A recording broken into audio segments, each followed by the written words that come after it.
Matching blouse కోసం వెతుకుతూ ఉన్నాను.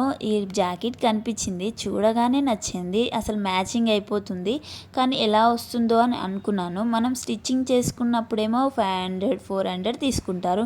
మళ్ళీ పక్కన బ్లౌజ్ తీసుకొచ్చుకోవాలి.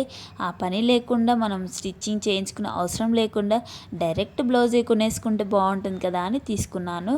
చాలా నచ్చింది. పిక్లో చూసినప్పుడు మాత్రం బాగా వచ్చింది. అసలు ఎలా పిక్లో ఉందో అలానే వచ్చింది. అసలు పార్టీ వేర్కి, నైట్ వేర్కి అయితే, అసలు నైట్ ఫంక్షన్స్కి అయితే సూపర్ అట్రాక్ట్ అయిపోతారు. చూడగానే నచ్చేసి ఎక్కడ తీసుకున్నావు కూడా అడిగేస్తారు. అంత బాగుంది. నాకు మాత్రం చాలా నచ్చింది. నా పర్సనల్ ఒపీనియన్ చెప్తున్నాను, చాలా బాగుంది. మీకు ఏమన్నా ఇలాంటివి తీసుకోవాలి అనిపిస్తే కామెంట్ చేయండి, సేవ్ చేసుకొని పెట్టుకోండి. ఎప్పటికైనా గుర్తొస్తుంది కదా, అప్పటికి ఇప్పుడు సేవ్ చేసుకున్నామంటే ఎప్పటికైనా మనకి యూజ్ అవుతుంది. నచ్చితే లైక్ చేయండి, కావాలంటే కామెంట్ చేయండి, లింక్ పంపిస్తాను.